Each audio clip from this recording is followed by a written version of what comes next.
people don't know who Morris Chang is, for example. And I just think that's a horrible oversight, given that Morris Chang was one of the most influential business people of the last 100 years, and his career is just an extraordinary case study, not only in business, but also in describing some of the big geopolitical shifts of the past century or so.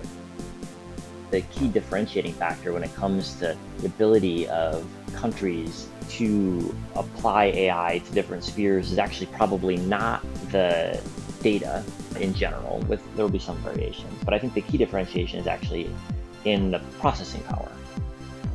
And that's what makes all of this so dangerous, because TSMC isn't just any company, it's the world's largest and most important chip maker. It produces 90% of the most advanced logic chips, as well as over 1/3 of the new computing power the world consumes every year. And given that context, the question of can the US catch up in fabricating processor chips is really a question of can Intel catch up in fabricating processor chips.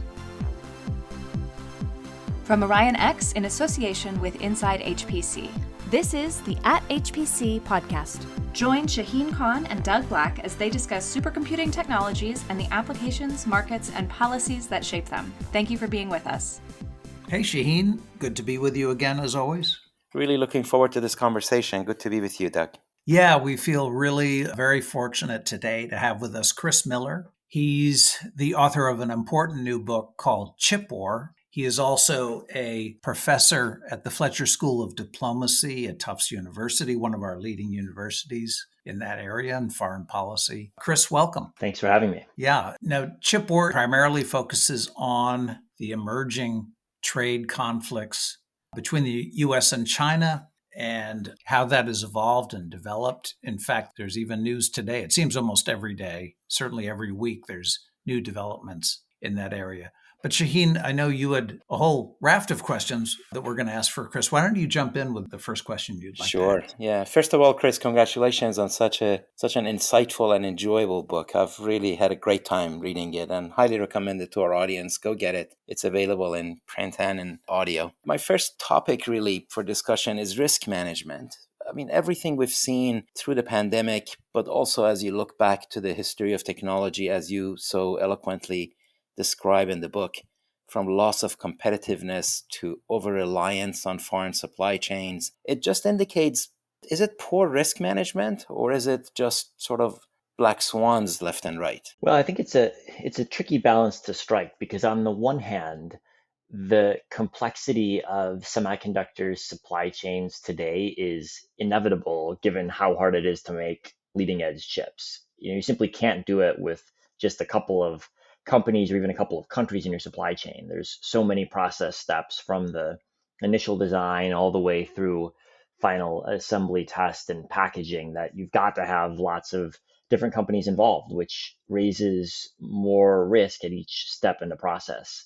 I think the second issue when it comes to risk management is that in the semiconductor supply chain, there are a number of steps where there's just one, or in some cases, a handful of companies that play the dominant role in the market. This is true in chip design software. This is true for the design of many types of chips. It's true for the machine tools that produce chips. And so because there's a small number of firms that have such a big market position in many of these key steps, that adds another level of risk in the process. But the reality is you can't produce chips without having this extraordinary complexity around them today. And that complexity creates some inevitable risk that just has to be managed. It can't be completely avoided. So that also implies a pressure towards more globalization, because you soon realize that there's no way I can do this all by myself. I'm going to have to rely on other people whose control is, or friendliness may or may not be consistent. How do we square that with the existing really trend towards partitioning the world and fragmentation of the global supply chain? Well, I would say that actually globalization is a phrase we often use when it comes to semiconductors, but it's actually an inaccurate phrase, because the production of chips is not globalized. It's internationalized, but actually among a very small number of countries that play a large role in the chip supply chain. The US, Japan, Taiwan, Korea, and the Netherlands produce most of the value in the chip industry globally, and most other countries produce very little, in some cases None. So actually, the chip industry isn't globalized, it's internationalized in a very specific way, but it's also highly concentrated because even if you look at those 5 countries that I mentioned, Netherlands, South Korea, Taiwan, Japan, the US, for some of those countries, there's a whole lot of concentration in terms of what those countries focus on. So South Korea's primary focus is in memory chips. The Netherlands is overwhelmingly important because of its lithography tools. So even there, that's not a story of globalization. That's a story of specialization among a small number of countries, each of which has pretty much irreplaceable capabilities in the production of advanced chips. But then during the pandemic, one of the things that system companies, including supercomputer companies, found with the supply chain was that while the main ingredients were available, if you were missing a $5 plastic piece that was connecting something to something, you'd be stuck. And sometimes they could just go 3D print it and call it good, but sometimes that was an issue. Is that also the case here? Because while the main pieces are the 5 countries, there's this little thing that you need that's coming from somewhere else. I think that dynamic is present. The key question with supply chain vulnerabilities is how hard, how time consuming, and how expensive is it to find an alternative source of supply? Mm. And I think for the $5 part, what you'll find is that it's not all that expensive. It might be a little bit time consuming, but it isn't disastrously complex to find alternative sources of supply. Whereas if you look at the more durable choke points, if you will, in the semiconductors production process, like the machine tools or like the EDA software, what you Mm-hmm. find is that there's very little way around them at all. You've either got Mm-hmm. to access those companies' products or you can't make an advanced chip. And one case in point might be neon gas, which in the early part of this year was majority provided by either Russia or Ukraine. And indeed, Ukraine, one of its key facilities for producing neon gas was in the Azovstal steel facility that was besieged by the Russians for several months. And so that was knocked offline, of course, during the war. And the Russians earlier this year cut their exports of this gas with the aim of causing production problems in semiconductors globally. And it's had basically no effect because although Russia was a big player, in fact, there are other countries you can buy from, new supplies came online, companies found ways to reduce their consumption. And so it's been basically a non-issue. And so, yes, there's a complex supply chain that touches many different countries, but for the key components that it's really hard to get around, there's just a small number of countries that play a predominant role. Chris, I'm just fascinated by this perennial yin yang push pull between the desire for the U.S. from a business perspective to have strong trade relations with China. It's benefited both countries tremendously from an economic standpoint, but with the increasing tensions in the region in Southeast Asia and China's seemingly increasing aggressiveness toward Taiwan, a major friend of the United States, with implications for South Korea, Japan, other allies of ours in the region. Do you think that we have handled our trade relation in combination with foreign relations with China wisely over the past, 6 years, really since President Trump ratcheted up tariffs and so forth, and the Biden administration has continued them, or unwisely? I'm just curious about your high level assessment of how that has been handled by the United States. Well, I think there's been a pretty clear trend for almost a decade now of growing skepticism of China's intentions internationally, coupled with growing concern about China's growing capabilities, above all in a military sense, but also in other aspects of national power. And those two things combined have really created a revolution in US China policy. Whereas 20 years ago, as you say, the primary focus of the US was mostly about trying to benefit from China's economic growth. There was a little bit of hedging going on, concern about China's military modernization, but it was by far the less important factor in the US China relationship, and expanding trade was the more important factor. And that has really shifted dramatically since that time period. Whereas today, the key focus of policymakers, but also increasingly of business executives, is mitigating risks posed by China rather than capitalizing on Chinese economic growth. So I think in hindsight, if you talk to many American leaders in the political sphere or in the corporate sphere, they will express regret that they didn't come to their current realization more quickly, even though I think there's not much that can be done about the decisions of the past at this point. And now the challenge that the US faces is that it's got a much more advanced China in military terms and technological terms. and a much larger China in terms of economic heft that will be more difficult to deal with than it would have been several decades ago. The term that we often see in the HPC industry is the move toward indigenous technology. I don't know if that's a phrase used outside of the industry, but the drive within the supercomputing world toward building chip technology that region by region, country by country. So the EU, China, Japan, the US, each building their own capability that will obviate being dependent on anyone else. And that's especially true in US, China. So the trade war really impacts this industry, supercomputing, as much, if not more, than any other sector of the technology industry. And it's a continual source of developments. We even saw today that NVIDIA has announced a way to work within the latest restrictions from the Biden administration. They have a modified GPU. So there again, I think we're seeing this continual tension between the drive for business opportunities within the restrictions that reflect geopolitical tension. Yeah, I think that's right. And we should expect companies to do exactly that since their job is to sell products and to make money. I think what we have seen is two things. One is a lot more restrictions from governments and from the US government in particular on what companies can and cannot do. And this is restrictions not only on US companies, but also increasingly on foreign companies using US technology. And in the chip space, that means most companies because it's very hard to avoid US technology in this sphere. So that has certainly constrained what businesses can do. And the NVIDIA news that you mentioned is a perfect example of that. They used to be able to sell A100 chips. Now they can't do that. So they've found a different way to sell chips that are less advanced, less capable than the A100. So on the one hand, it's businesses finding ways to sell products. On the other hand, it's businesses being really constrained by what they can do and having to develop entire new product lines to reach their customer base in China. The second thing I would say is that compared to just a couple of years ago, and I think this is largely driven by the Russian attack on Ukraine, is that my sense at least, and it's hard to quantify this, but my strong sense is that compared to a year ago, across society, but especially among the business elite, there's a sense that actually conflict between large economies is not something that's confined to the history books. It's something that's very possible. It's happened between Russia and Ukraine. And anyone who thought there was just a 1% chance or a 2% chance of a war between China and Taiwan, I think those low probabilities look a lot harder to sustain. Now, I'm not saying it's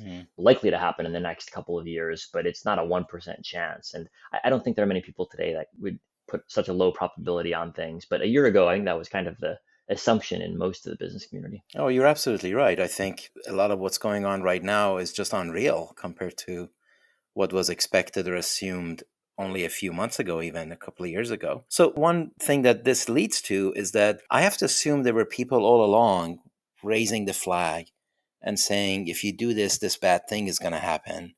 And obviously they were not listened to. Why was that? Why was it that our risk assessment underplayed what turned out to be the right way of assessing potential threats? Well, I think there were a couple of judgments about A, China, and B, the United States that proved not fully accurate. The first was about China's foreign intentions. For a long time, the dominant view in the US was that China would be what influential diplomat Bob Zoellick called a, quote, responsible stakeholder in the international system. And in the 1990s and even in the 2000s, there was evidence that you could use to support that view. But I think now if you look at China's approach to Taiwan, the crushing of the democracy in Hong Kong, the border clash with India from 2 years ago, and then China's general approach to not only its neighbors, but also countries around the world that want to take their own views on Taiwan or on Xinjiang, you see China is much more combative than I think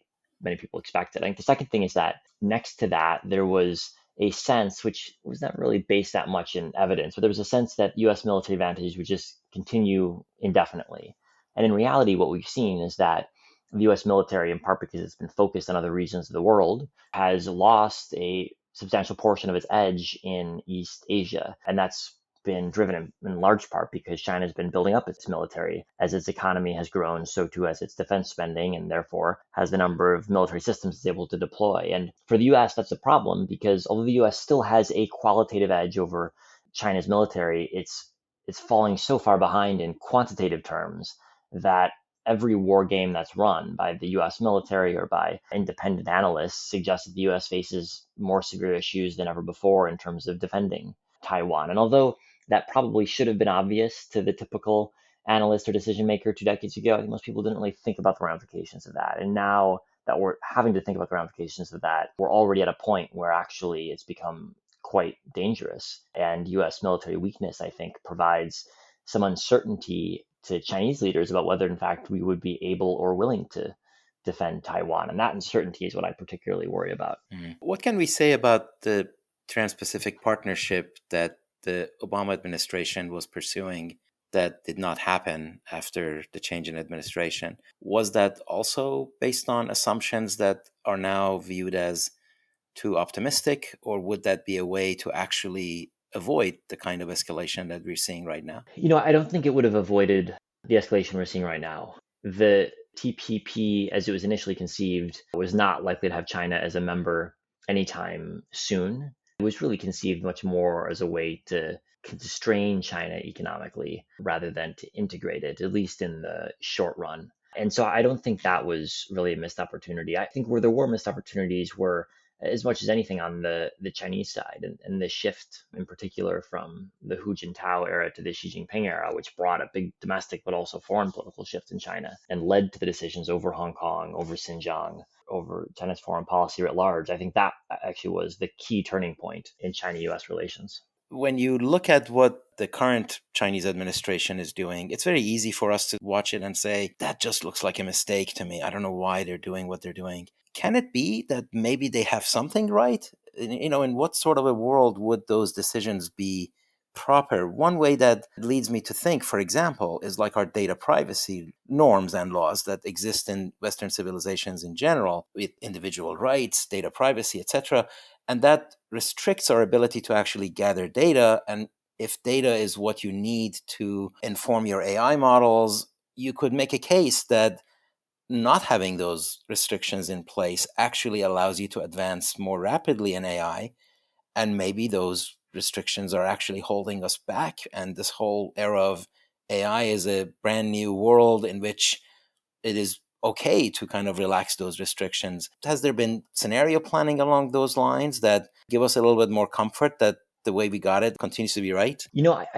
I'm skeptical of the thesis that China has a real advantage in data for AI training purposes. I think in certain concrete spheres where mass data from the civilian populace is important, like facial recognition, maybe it does. But those are actually kind of a unique use case. Facial recognition is an important new technology, but it's far from the only use of artificial intelligence we see. And for many other use cases, getting lots of consumer data is not necessarily all that important. And if you want to have, for example, artificial intelligence applied to finding submarines under the ocean, no amount of faces of Chinese citizens is going to help you find submarines under the ocean. You need a data set of submarine sounds under the ocean next to non-submarine sounds and apply your AI training to that. So I actually think we should be a bit skeptical of the claim that China's got more data or better data. And I think the key differentiating factor when it comes to the ability of countries to apply AI to different spheres is actually probably not the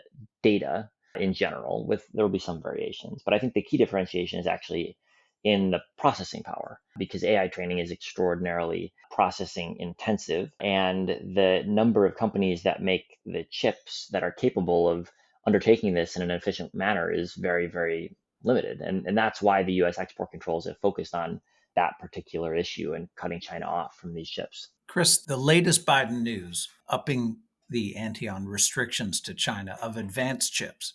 I'm curious about your overall assessment of that. Do you think that will be a serious blow to China's ability to compete with the United States as we're moving into the exascale era of supercomputers capable of a billion calculations per second? And secondly, what do you suppose their retaliation might be if they will retaliate? I've heard scenarios where they might restrict the export of rare earth minerals that we require to build these advanced chips. So how do you see that kind of playing out? So A, what kind of a impact could the latest restrictions have on China? And B, how might China respond? So I think we should assume that these restrictions do have a pretty significant impact. I think the argument against that thesis would be either A, the restrictions won't succeed in stopping China from accessing the relevant technology, but because it's really controlled by just a couple of companies, all of which are US firms and whose chips are produced using US technology, it's just difficult to see in at least the next 5 years as to how China could get around them. So I think the restrictions will be binding in terms of preventing China from accessing at a large scale these types of chips. I think the bigger question is, can the US succeed in capitalizing on the advantage in computing capabilities that's opened up? And that's a much more difficult question because the ability to capitalize on computing advantages is a question of, do you have the right institutions in place to take your new computing capabilities and apply them to the types of systems you want to improve? And that's not a technological problem, that's an institutional problem that the US has to work on. And especially in the defense sphere, which is where there's a lot of focus right now in trying to use tech to offset China's quantitative advantages. I do worry that we don't have a set of defense firms that are really well suited to capitalize on America's technological advantages. And quite the contrary, I think a lot of them are not well suited to operating in a computing intensive era. So that is my concern on the US side. In terms of Chinese retaliation, I've heard lots of ways in which China might retaliate, rare earths being one of them. What I haven't heard is a good explanation of a retaliatory measure by China that would hurt the US more than it hurts China. I don't think that there is one. I think if China were to ban the exports or restrict the exports of rare earths, that would hurt the US, it would hurt everyone else, including China. And after a certain amount of time, the US and Australia and other countries that have rare earth deposits would begin processing those deposits. And I think if you look at many of the other types of potential retaliatory measures that China is often discussed as having, what you'll find is that they're costly to everyone, including to China. And so the choice that China faces is, are they willing to retaliate in a way that hurts them as well as hurts the US? And I don't know the answer to that, but I think it is pretty clear that there's not any great low-cost retaliatory measures to China that would be impactful to the US. Would you say that really TSMC, Taiwan Semiconductor Manufacturing Company, is right at the epicenter of all this? It's right in Taiwan. Taiwan appears to be in the crosshairs of China. We ran a piece earlier this year based on a scholarly paper that came out about a year ago. It said if China invades Taiwan, TSMC should be blown up, literally. Now, we see TSMC expanding fab plants into the US and into Japan, but that whole TSMC aspect really seems right at the core of how this whole thing might play out. Do you have thoughts about that? Yeah, I think that's right. And TSMC is one of the most interesting companies in the world right now for that exact reason. It's a company that until 2020, its two largest customers were Apple and Huawei, the Chinese telecom firm. And almost all of TSMC's productive capacity sits just on the opposite side of the Taiwan Strait from the PRC. Although TSMC's capabilities rely very fundamentally on US produced machine tools, software, and also US customers, because today TSMC's largest customers are mostly US firms, Apple, Qualcomm, NVIDIA, AMD, Intel now, and others. So TSMC is indeed at the epicenter, and that's what makes all of this so dangerous, because TSMC isn't just any company, it's the world's largest and most important chip maker. It produces 90% of the most advanced logic chips, as well as over 1/3 of the new computing power the world consumes every year. And so if something goes wrong in the relationship between China and Taiwan, and China decides to escalate in its effort to assert control over Taiwan, it's not just a question that's relevant for Taiwan. The whole world's supply of computing power would be at risk. So one thing you mentioned, Chris, and you've explained it really well in the book, when the US had this technological disadvantage compared to Japan some years ago, and somehow all of that sort of worked itself out. Why did we not learn our lessons there? And how much time do we have to regain competitive advantage? Well, I think it's not impossible for the US to regain its competitive advantage. The challenge, however, is that if you look at making logic chips, there are just three companies that are in the game right now globally. There's TSMC, there's Samsung, and there's Intel, and no one else is trying to produce advanced processor chips. So it's a very limited race without much real competition. And because there's only one US firm in that list of three, the US position is really quite constrained as a result of that. Now, it would be great to have more competition in that market. But the reality is it's so expensive, so technologically complex, we're just unlikely to see new entrants into the space of logic chip Mhm. making at the leading edge. And so given that context, the question of can the US catch up in fabricating processor chips is really a question of can Intel catch up in fabricating processor chips? What's your odds on that? Well, I have no more insight, I don't think, than anyone else in the industry. I think if you look at the stock market, they're not putting a particularly high probability on Intel's success in turning around, but it's not impossible for Intel. It wasn't so long ago where Intel was ahead of TSMC in process technology, Mm. and things can change pretty quickly in just a couple of years. So I think too soon to tell is the answer, but just at a high level, it doesn't feel that comfortable as a country for us to be hoping that one firm and only one firm can determine the fate of US's access to advanced processor chip fabrication. For something so important to be reliant on just one company for US based production is problematic. So, Chris, reading about dictatorships, the history of the West dealing with dictatorships going back for the last 80 years, does China have any alternative long term? Or at least that Xi, the current ruler, does he have an alternative other than invading Taiwan? With his various statements, he's out on a limb, I think. But also, I would imagine Xi is looking at what's going on in Ukraine. I heard that comment many times early on after the Russians invaded. I haven't heard it lately, but that has to give him pause that the world has really kind of come to Ukraine's side. And we do know Ukraine, after the Russian annexation of Crimea, prepared militarily. Who knows what's going on in Taiwan, but I have to assume that they've been doing much the same. On the other hand, the world would be very happy if he continued to rattle sabers and do nothing. But internally, whether that could actually work, I mean, do you have any views on that? Or are we moving too far into geopolitics and away from chips? Well, no, I think it's a crucial question to ask. My view, I think, is that there still is uncertainty about what China is going to do, and that the rest of the world has a lot of leeway in shaping China's actions. I think if China believes that it can fairly costlessly move on Taiwan and the rest of the world will stand by but do nothing, the likelihood that it does so is more likely. If instead the rest of the world signals that it's willing to help defend Taiwan, and more importantly, if it's willing to give Taiwan the capabilities Taiwan needs to defend itself, then a Chinese attack becomes less likely. So I think we shouldn't resign ourselves to thinking, well, this is all in Xi Jinping's head. No one else has any control over his decision making, because the reality is he's looking out at the rest of the world. He's looking at what political leaders say. He's looking at what militaries invest in. He's looking at what capabilities the Taiwanese have and develop as he makes his decisions. And I think the decisions that we make over the next couple of years will play a big role in whatever choice President Xi makes about Taiwan in the future. Well, I love a lot of your comments. I mean, it's giving me actually, it's heartening. I think that we do have a response capability that might decrease the likelihood of some terrible event. Yeah. So I have to ask you, your book also explains something that I've been saying for a while, and I was delighted to sort of notice it in your book, that when you look at the cast of characters as you have in the book, Andy Grove, Sanders, Jensen, Morris Chang, and perhaps others, all of them seem to have had very challenging journeys in their personal lives. Is that a coincidence, or is this like a requirement to be able to run a successful chip company?